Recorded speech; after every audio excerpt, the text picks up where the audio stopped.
Beloved child of God, you don't have to feel whole to be called. Let that settle in your spirit.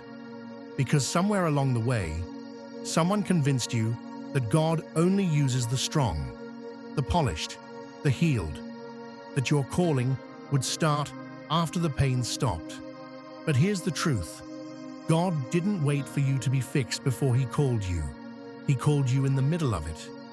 Before I formed you in the womb, I knew you, and before you were born, I set you apart. Jeremiah 1:5. That means your mistakes didn't surprise Him, your wounds didn't disqualify you, your detours didn't cancel His design. You were chosen before the breakdown, and you're still chosen after. The gifts and the calling of God are irrevocable. Romans 11:29. That means your calling isn't fragile. It doesn't collapse under grief. It doesn't expire because you got tired.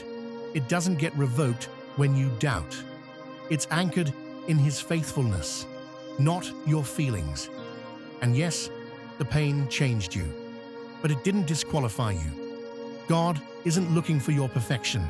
He's looking for your presence, your yes, even if it's whispered through tears, even if it's tired and trembling. A bruised reed He will not break, and a smoldering wick He will not snuff out. Isaiah 42:3. So if you feel broken, unfinished, unworthy, you're exactly the kind of person God chooses to work through. Because your brokenness makes room for His power. Your cracks let His glory shine through. My grace is sufficient for you, for my power is made perfect in weakness. 2 Corinthians 12:9. You're not waiting to be ready. God is waiting for your surrender. Stop delaying your destiny until you feel better. Stop apologizing for the time it's taken you to heal. Stop telling yourself it's too late. God hasn't changed His mind about you. Even in your confusion, He still confirms you. Even in your delay, He still defends you. Even in your doubt, He still delights in you. He who began a good work in you will carry it on to completion. Philippians 1:6. So take the step. Say yes again, even in your weakness. Trust that if He called you, He will also equip you. You don't have to be whole to be chosen. You don't have to be loud to be heard. You don't have to be perfect to be powerful. You are still called, even now, even like this, and especially in this moment. He's not done with you. He's just getting started. Chapter 1. Called in the wilderness, beloved child of God. The wilderness is not a detour. It's a training ground, a holy in-between, a place where clarity is born in silence and calling is shaped in obscurity. No one volunteers for the wilderness. It feels dry, lonely, and painfully slow. You pray and hear nothing. You move and feel nothing. You wonder if you missed it, if God's promise was just a moment of emotion instead of a true word over your life. But friend, hear this. You are not abandoned. You are being prepared. Therefore, I am now going to allure her.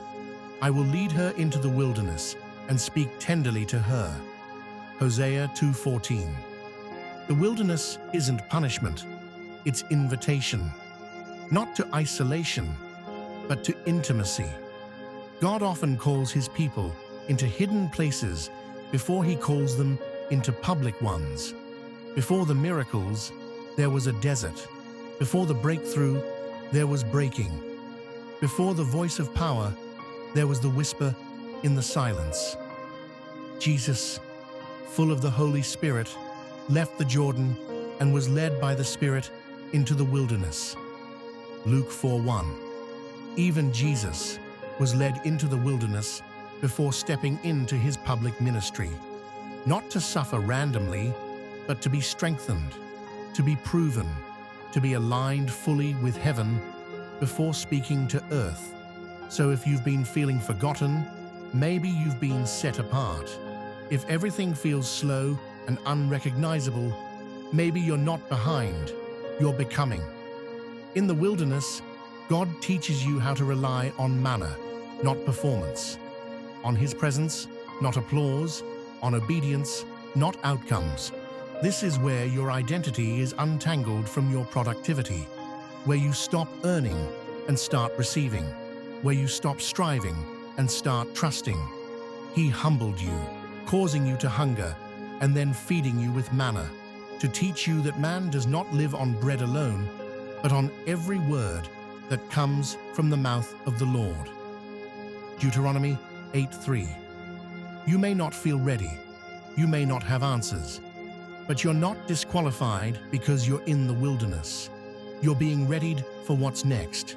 You're not late, you're not stuck, you're not less than those who seem further ahead. You're being shaped in secret, because what God is building in you is too sacred to be rushed. Blessed is the one who trusts in the Lord, whose confidence is in Him. They will be like a tree planted by the water that sends out its roots by the stream. Jeremiah 17:7-8. Roots take time, but they make you unshakable. So don't curse your quiet season. Don't rush out of the silence. Lean into it. Because the wilderness isn't where your calling dies. It's where it's refined until it sounds like Him. Chapter 2. When obedience feels unseen. Beloved child of God, there's a kind of obedience that gets applause, the kind people notice, the kind that produces quick results, loud testimonies, and public affirmation. But then there's another kind, the quiet obedience, the obedience no one sees, the kind where you show up, stay faithful, keep going, and nothing seems to change. It feels like planting seeds into dry ground, praying prayers that echo back in silence, making decisions that cost you but bless no one immediately. And in those moments, a lie creeps in. Maybe this doesn't matter. But here's the truth. God sees what no one else does, and heaven rewards what the world overlooks. Your Father, who sees what is done in secret, will reward you. Matthew 6:6. Your unseen obedience is never wasted. It's not invisible in the kingdom. It's sacred. The tears you cried and still obeyed. Holy. The forgiveness you chose when bitterness was easier. Worship. The consistency you kept when quitting was tempting. Faith.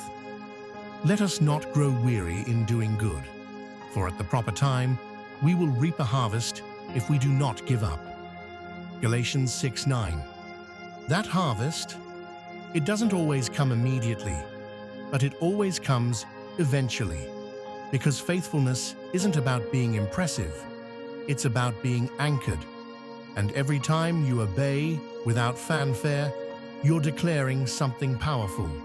I trust the God who sees me even when no one else does, even when it's slow, even when it's quiet, even when no one claps or thanks you or posts about you. God is taking notice. Do not despise these small beginnings, for the Lord rejoices to see the work begin. Zechariah 4:10. The beginning matters, the middle matters, the mundane moments matter. You may not get recognition, you may not feel progress, but obedience isn't about outcomes, it's about alignment. You don't obey to earn God's love. You obey because you already have it. And what feels overlooked today will one day be revealed as the foundation of something eternal. Therefore, my beloved, be steadfast, immovable, always abounding in the work of the Lord, knowing that in the Lord your labor is not in vain. 1 Corinthians 15:58. So stay faithful, stay soft, stay obedient, even when no one's watching, because heaven is. And heaven is building something in you that no spotlight can create. Chapter 3. God doesn't waste the waiting. Beloved child of God, waiting is not passive. It's not a gap between real moments. It is a moment. a sacred one. But let's be honest, waiting doesn't always feel holy. Sometimes it feels like silence, like standing still while others are sprinting, like you missed a turn, or maybe a calling. But here's the truth. Heaven keeps whispering, I'm working even in the pause. The Lord is good to those who wait for him, to the soul who seeks him. Lamentations 3:25. Waiting isn't punishment, it's preparation. And just because it's quiet doesn't mean it's empty. God does some of his deepest work in the delay. Your roots are growing. Your heart is healing. Your faith is stretching in ways that outcomes could never accomplish. But those who wait on the Lord shall renew their strength. Isaiah 40:31. You thought waiting was about patience, but God is showing you. Waiting is about trust. Not trust in results, not trust in your timeline, but trust in him, his wisdom, his timing, his plan. Because if he gave it to you too soon, it would crush you. If he rushed it, it would break you. If he let you walk into the promise without the process, you'd miss the depth of the blessing. For the vision is yet for an appointed time. Though it linger, wait for it. It will certainly come and will not delay. Habakkuk 2:3. God is not ignoring you. He's investing in you. He's teaching you to live from identity, not urgency, to anchor yourself in truth, not temporary affirmation. So while you wait, don't waste the waiting. Let it refine you. Let it slow you down enough to hear his voice more clearly. Sometimes the most miraculous part of the process isn't what God gives. It's who you become while trusting him to give it. Be still before the Lord and wait patiently for him. Psalm 37, verse 7. This season may feel invisible, but it is not insignificant. It's holy ground. It's where strength is forged, where trust is deepened, where peace grows roots. And one day, when the doors open and the prayers are answered, you'll realize you weren't just waiting on the promise. The promise was waiting on you to be ready. Chapter 4. It didn't break you. Beloved child of God, you've been through things that words can't capture. Disappointments that went deeper than people knew. Storms that came suddenly and stayed longer than you thought you could survive. But here you are, still standing, still breathing, maybe not untouched, but unbroken. We are hard-pressed on every side, but not crushed, perplexed, but not in despair, struck down, but not destroyed. 2 Corinthians 4, 8-9. That's not just resilience, that's grace. You've walked through seasons that should have taken you out. Seasons where your strength failed, but God's mercy carried you. Moments when you whispered, I can't do this. And yet somehow you did. Because God didn't let it break you. Not because you were always brave, not because you always got it right, but because his hand was steady, even when yours trembled. The righteous may fall 7 times, but still get up. Proverbs 24:16. Getting up doesn't mean you weren't hit. It means the hit didn't have the final say. You lost some things. You grieved what never became. You wrestled with what God allowed, what he didn't explain, and what he hasn't restored yet. But you're still here.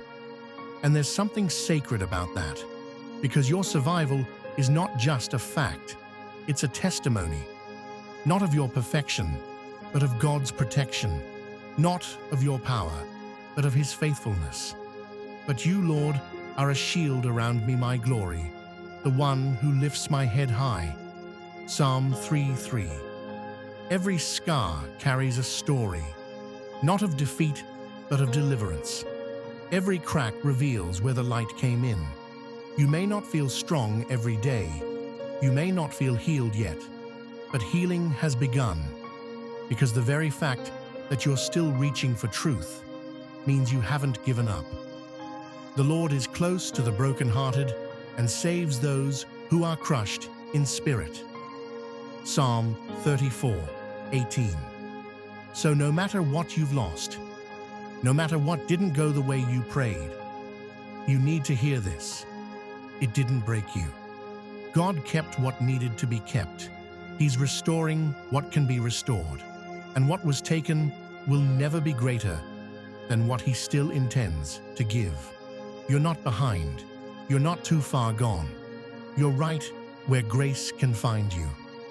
And if it didn't break you, that means there's still purpose ahead. Chapter 5. This is still holy ground. Beloved child of God, it may not look like it, it may not feel like it, but right where you are, in the middle of the unknown, the unhealed, the unfinished, this is still holy ground. You don't have to wait for the breakthrough to reverence the moment. God is not just found in mountaintops and miracles. He is just as present in the middle, in the ache, in the waiting, in the wilderness. Surely the Lord is in this place, and I was not aware of it. Genesis 28:16. Jacob didn't recognize the holiness of his moment until after it passed. Let that not be your story. Let this be the chapter where you pause long enough to realize God is here. Not just in the answer, but in the awareness. The moment Moses encountered the burning bush, God told him to take off his shoes. Why? Because the ground had become sacred. Not because it changed, but because God was speaking in it. Do not come any closer, God said. Take off your sandals, for the place where you are standing is holy ground. Exodus 3:5. Your burning bush may look different. It may not be fire in the wilderness. It may be a flicker of hope in your exhaustion, a whisper in the silence, a moment of stillness in the middle of chaos. But the message is the same. Slow down. You're not alone. God is in this place. The enemy will try to convince you that this chapter is wasted, that you can't worship from here, that healing can't happen here, that clarity won't come here. But that's a lie. This chapter is not a detour. It's an altar. And the God who met Elijah in a whisper, the God who met Hagar in the desert, the God who met Paul in prison, is the same God who meets you now. You are the God who sees me. Genesis 16:13. You don't have to earn this moment. You just have to notice it, to remove your shoes, not literally, but spiritually, to strip off the urge to rush, perform, or figure it all out, to stand still and say, even here, God is with me. Be still and know that I am God. Psalm 46:10. So whether you're in transition, healing, rebuilding, or simply breathing, don't miss the sacredness of this moment, this breath, this step, because no matter what it looks like around you, this is still holy ground. Chapter 6. Peace that doesn't ask permission. Child of Gid. There is a kind of peace that doesn't knock before entering. It doesn't wait for your circumstances to line up. It doesn't ask your past for permission to exist. It doesn't need things to be fixed in order to fill the room. This peace is not the world's version. It's deeper, louder, holier, and it comes from only one place. Peace I leave with you. My peace I give you. I do not give to you as the world gives. John 14:27. God's peace doesn't wait for your life to calm down before it moves in. It walks into chaos and claims authority. It silences anxiety not with explanations, but with presence. It brings clarity not because every question is answered, but because your soul recognizes who is in control. This kind of peace is disruptive, not in a destructive way, but in a way that shakes loose every lie you've believed about needing to earn rest. You don't have to wait for the storm to end to be still. You will keep in perfect peace those whose minds are steadfast, because they trust in you. Isaiah 26:3. Did you catch that? Peace doesn't begin when the waves settle. Peace begins when trust takes root. And even if the wind doesn't die down, even if the answers don't come quickly, even if the healing isn't instant, you can still walk through the storm like Jesus did, calm, anchored, undisturbed. Then he got up and rebuked the wind and the waves, and it was completely calm. Matthew 8:26. But notice this. Before Jesus spoke peace to the storm, he already carried peace within himself. And so do you, because his Spirit lives in you. You don't need permission to be at peace. Not from your past, not from the people who misunderstood you, not even from the voice in your head that says, "It's not time yet." If heaven says you're free, then you're free. If God says rest is your portion, then it is. If peace is part of your inheritance, then it's yours today, not someday. The Lord gives strength to his people. The Lord blesses his people with peace. Psalm 29:11. So stop waiting for peace to be earned. It's not a reward for finishing the race. It's the gift that helps you run it with grace. Let it in. Right now, right here. Even if nothing around you has changed. If Christ is with you, then peace is already present. And it doesn't need to ask permission. Chapter 7. When rest feels risky. Beloved child of God. Rest sounds beautiful until it asks you to actually stop, to release control, to pause your striving, to trust God with what you can't yet see. Because for many of us, rest doesn't feel safe. It feels like losing ground, like falling behind, like letting go of the only thing holding life together. But here's what God wants you to know. Rest is not weakness, it's worship. It's not a sign that you're giving up. It's a sign that you're giving in to a rhythm that's rooted in trust, not tension. Come to me, all you who are weary and burdened, and I will give you rest. Matthew 11:28. Jesus didn't say, "Come to me after you've figured it out." He said, "Come as you are, tired, overwhelmed, exhausted from carrying what was never yours to hold." Because rest isn't a luxury, it's a command, a gift written into the design of creation itself. By the seventh day, God had finished the work he had been doing. So on the seventh day, he rested and made it holy.